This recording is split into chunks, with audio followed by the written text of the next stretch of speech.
मेहरबान कदरदान और भाईजान, पाई की मुख्य स्क्रीन पर अनाउंसमेंट हुआ है हैकाथॉन का विनर्स का बारे में। आइए देखते हैं क्या कहता है। 2023 क्वार्टर 1 पाई हैकाथॉन समाप्त हो गया है और पायोनियर्स और डेवलपर्स ने अविश्वसनीय योगदान का प्रदर्शन किया है जो इकोसिस्टम के लिए किया जा सकता है। उनकी कड़ी मेहनत, समर्पण और प्रतिभा के परिणाम स्वरूप विविध और प्रेरक पाई ऐप हैं जो सभी पायोनियर्स के लिए विभिन्न प्रकार की उपयोगिता लाते हैं। लगभग 2 महीने तक चलने वाले हैकाथॉन में पूरे नेटवर्क से व्यापक भागीदारी देखी गई। न केवल 6700 से अधिक पार्टिसिपेंट्स थे जो विविध ऐप्स बना रहे थे, जिसमें पाई ऐप डेवलपर्स और नॉन डेवलपर्स भी शामिल थे। 30,000 से अधिक पायोनियर्स ऐसे प्रोजेक्ट के रिव्यू और रेटिंग करने के साथ साथ उन ऐप्स के वोटिंग में भी शामिल थे जिन्हें वे बनी हुई देखना चाहते थे। 10,000 से अधिक लोगों ने लगातार इन ऐप्स का उपयोग और परीक्षण किया, जिससे डेवलपरों को शुरुआत में महत्वपूर्ण फीडबैक के साथ मदद भी मिली। उनके दोस्तों और सहकर्मियों के बीच डिस्कशंस हुए और कई लोगों ने सोशल मीडिया पर इस बात को फैलाया। यह हैकाथॉन सही मायने में एक ऐसा कार्यक्रम बन गया जहां पाई समुदाय आगे बढ़ने की सामूहिक यात्रा करने के लिए एक साथ आगे आया है। इसके अलावा हमने जो पाई ओपन ओएस यानी open source code license program बनाया था, उसको दूसरी कम्युनिटी के डेवलपर्स उपयोग कर सकेंगे। यानी पाई की इकोसिस्टम के भीतर उनको पाई की उपयोगिता बढ़ाने के लिए कोड रिपोजिटरी का उपयोग करने की और आगे संशोधन करने की अनुमति दी। कई हैकाथॉन के प्रोजेक्ट बनाने के लिए बड़ी कम्युनिटी के ज्ञान का लाभ उठाते हुए यानी एक दूसरे के योगदान से निर्माण करने के लिए पाई ओएस का लाभ सबको मिला है। इस हैकाथॉन में पाई ओएस के अंतर्गत विविध उपयोगिता वाली ऐप बनाने के लिए सबमिशंस हुए थे, जिसमें शामिल है market place, consumer utility, block explorer और सोशल मीडिया। दोस्तों, ये सभी ऐप्स जो बन रही हैं उसमें अन्य डेवलपर्स कभी भी अपने दिमाग से ज़्यादा फंक्शनैलिटी ऐड कर सकते हैं और ये सभी ऐप्स को एडवांस लेवल पर ले जाकर ज़्यादा उपयोगी बना सकते हैं। जरूरी नहीं कि पाई की इकोसिस्टम में उनको फिर से जीरो से स्टार्ट करना पड़े। ये हैकाथॉन 2023 में 360 के आसपास सबमिशंस हुए हैं और हैकाथॉन के डेडलाइन के बाद भी सबमिशंस आते रहे, तो कुल मिलाकर 600 प्रोजेक्ट के सबमिशंस हुए हैं। वास्तव में हैकाथॉन के विनर को सिलेक्ट करने का कार्य कठिन लगा। ये कुछ मुख्य क्राइटेरिया है जिसके बेसिस पर यह प्रोजेक्ट को जज किया गया है। यूजर एक्सपीरियंस, पाई इंटीग्रेशन, टेक्निकल योग्यता, यूजफुलनेस यानी पायोनियर और इकोसिस्टम के लिए प्रोजेक्ट की उपयोगिता, वो भी डेटा प्राइवेसी के साथ। इसमें भी पायोनियर्स, इंडस्ट्री एक्सपर्ट्स और कोर टीम मेंबर्स की राय ली गई है। मित्रों, कुल मिलाकर 18 प्रोजेक्ट सिलेक्ट किए हैं। उनमें से 9 प्रोजेक्ट को अलग अलग श्रेणी में विजेता घोषित किए हैं और विजेताओं के अलावा बाकी के 9 प्रोजेक्ट हैं जिनको सम्मान के साथ बड़े गर्व से सूचीबद्ध किया गया है। यहाँ लिखा है, आज हम उन 9 हैकाथॉन प्रोजेक्ट की घोषणा करते हुए रोमांचित हैं जिसको पुरस्कार मिला है। ये पुरस्कारों में से ओवरऑल विनर के साथ 3 रनर अप विनर, 4 थीम की श्रेणी के विजेता और जजिंग राउंड का 1 विनर शामिल है। ये विनर्स इस पृथ्वी के 4 अलग अलग महाद्वीपों में से विविध देशों का प्रतिनिधित्व करने वाले डेवलपर हैं।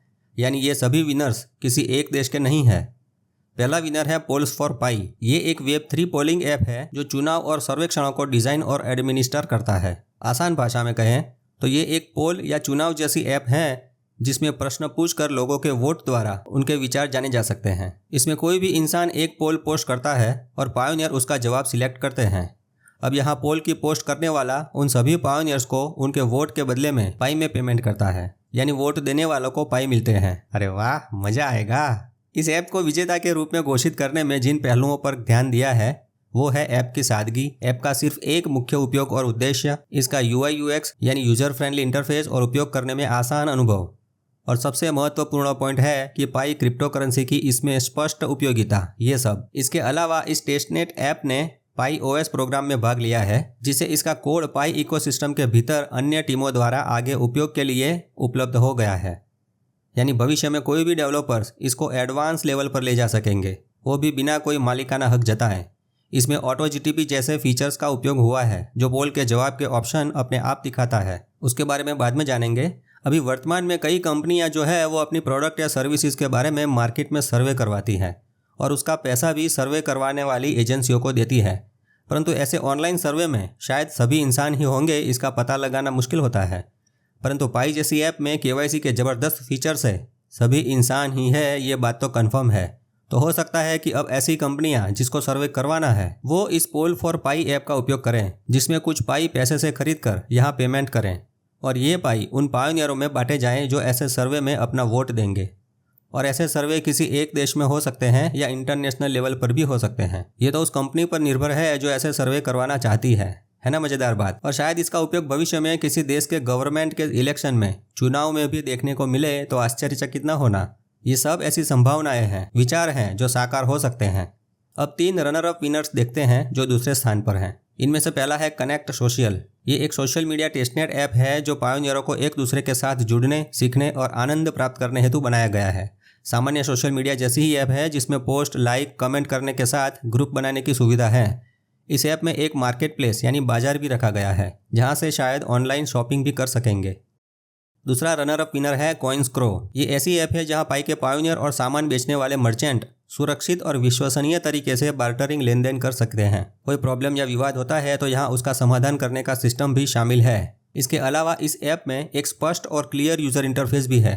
मित्रों, ये एक बिचौलिए जैसा ऐप है जो पायोनियर और सामान बेचने वाले बिजनेसमैन के बीच में अपनी भूमिका निभाता है और इसके बदले में कुछ फीस भी पाई में लेता है। तीसरा रनर अप विनर है पाईकेट प्लेस। पाई की टेस्टनेट इकोसिस्टम में ये एक स्वच्छ और सुलभ यूजर इंटरफेस वाली ऐप है। ये peer to peer market place app अन्य भाषाओं में देख सकते हैं। इसकी एक अनूठी विशेषता यह है कि कुरियर या शिपमेंट चार्जेस का भुगतान इसके अंदर पाई में कर सकते हैं। पाईकेट प्लेस न केवल पायोनियर्स को आइटम खरीदने और बेचने की अनुमति देता है बल्कि पाई के बदले में आइटम भेजने में मदद करने के लिए कुरियर के स्वरूप में साइन अप भी करता है। यानी सामान बेचने वाला खुद एक कुरियर के तौर पर रजिस्ट्रेशन कर सकता है और हो सकता है कुरियर चार्जेस के तौर पर अलग से पाई का पेमेंट मांग सकता है। अब 4 विनर्स ऐसे हैं जो अलग अलग कैटेगरी में हैं, जैसे कि social media category, games and entertainment, consumer utility category और ओपन इनोवेशन की कैटेगरी। सोशल मीडिया कैटेगरी में BBS चैट नाम की ऐप है जो शुरुआती दौर के फेसबुक के जैसी ऐप है। गेम्स एंड एंटरटेनमेंट में पेट फॉर पाई नाम की ऐप है जिसमें आपको एक छोटा पपी, कैट या लिजर्ड का एक चित्र NFT के स्वरूप में मिलेगा और उसको बेचने या उसकी प्रजाति आगे बढ़ाने के लिए अलग अलग विकल्प मिलेंगे। उसमें भी उस गेम के कॉइन्स है जो आगे जाकर पाई में बदल सकते हैं। तीसरी यूटिलिटी कैटेगरी में पायलट नाम की ऐप है। यह भी पाई ओपन सोर्स ऐप है जो peer to peer decentralised logistics की सुविधा प्रदान करती है। अब ये टेस्टनेट पर है और पूरी तरह कार्यरत नहीं है। नेविगेट करने में आसान लगने वाली ये ऐप कई बाजारों में उपयोगकर्ता और इकोसिस्टम दोनों की जरूरतों को पूरा करेगी, ऐसा लगता है। ये पायलट ऐप पाई के पोटेंशियल इकोसिस्टम के चैलेंजेस का मूल समाधान पाई के ही ब्लॉकचेन में देने के लिए सक्षम है। अब देखते हैं ओपन इनोवेशन यानी नवीनतम विचारधारा की कैटेगरी में कौन सी ऐप विजेता बनी है। तो इसका नाम है वॉइस ऑफ पाई। इस पाई ओपन सोर्स ऐप में सोशल मीडिया और मार्केट प्लेस दोनों के फीचर्स को मिलाया है। यानी एक तरह का चाइनीज सिजलर समझो या गुजराती ઊંધિયું જેમાં ઘણા શાકભાજી ભેગા કરીને મસાલેદાર ચટાકેદાર ખાવાની વાનગી બનાવીએ ને એવું કંઈક। वॉइस ऑफ पाई में पाई की टिप भी दे सकते हैं और पाई से पेमेंट भी हो सकता है। यह भी टेस्टनेट पर है। इसमें बिजनेस की अलग अलग कैटेगरी में स्टोर फ्रंट बना सकते हैं जिसमें लोकल व्यापारी अपने बिजनेस के संबंधित अपने लोकल एरिया के पायोनियरों की छोटी छोटी कम्युनिटी या ग्रुप भी बना सकते हैं। देखिए, अभी जो गूगल या अमेजोन के ऊपर प्रोडक्ट या सर्विसेज के कुछ रिव्यूज फेक हो सकते हैं, परंतु यहाँ वॉइस ऑफ पाई जैसी ऐप में रिव्यूज देने वाले सभी लोग पायोनियर्स ही रहेंगे। अब लगता है ना कि सिर्फ एक KYC फीचर्स की वजह से लोकल बिजनेसमैन भी तेजी से आगे बढ़ सकता है। आगे बढ़ते हैं। VC जजिंग राउंड में एक्सप्लोरर पाई करके एक ऐप है जो एक स्पष्ट यूजर इंटरफेस के साथ समझो एक तरह का मेननेट ब्लॉक एक्सप्लोरर है जिससे पाई ब्लॉकचेन डेटा सीधे देख सकते हैं। हेल्पफुल विजुअल्स और इंटरएक्टिव ग्राफ के साथ समझने में आसान लगता है। ये 9 ऐप विनर के साथ दूसरी और ऐप भी थी जो वास्तव में अच्छी थी। इस हैकेथॉन में दर्जनों अन्य प्रभावशाली ऐप्स सबमिट हुई है जिनमें पाई इकोसिस्टम के लिए वास्तविक उपयोगिता लाने या प्रेरित करने की बहुत संभावना है। परंतु उसमें से ये 9 ऐसे प्रोजेक्ट हैं जिनको सम्मान के साथ बड़े गर्व से सूचीबद्ध किया गया है। ये सभी ऐप बनाने वाले डेवलपरों को बहुत शुभकामनाएं। ये सब ऐप के बारे में आगे जानेंगे, परंतु अभी नहीं। सब लड्डू एक साथ खाएंगे तो पचेंगे नहीं, इसलिए धीरे धीरे इसका ज्ञान प्राप्त करेंगे। धीरे धीरे से मेरी जिंदगी में आना, है ना। तो हे पायोनियरों, अभी तो ट्रेलर बनना शुरू हुआ है, बहुत कुछ जानना बाकी है भैया। बहुत पाई इकट्ठे करने हैं ठाकुर। तो बाकी सब काम बाद में, पहले पाई हाथ में, और बाद में ये सर्वगुण संपन्न क्रिप्टो शिरोमणि पाई को पैसे में भी कन्वर्ट करेंगे और इज्जत से टैक्स देंगे। तो धैर्य से मोबाइल में माइनिंग यज्ञ करते रहें और पाई लक्ष्मी देवी को आवाहन देते रहें। ओम पाई लक्ष्मीये नमः, ओम पाई लक्ष्मीये नमः बोलते रहें और प्रसन्न रहें। भाई मेटा मित्र से तो जुड़े रहें। मेरा मित्र, मेटा मित्र। जय हिंद, जय भारत।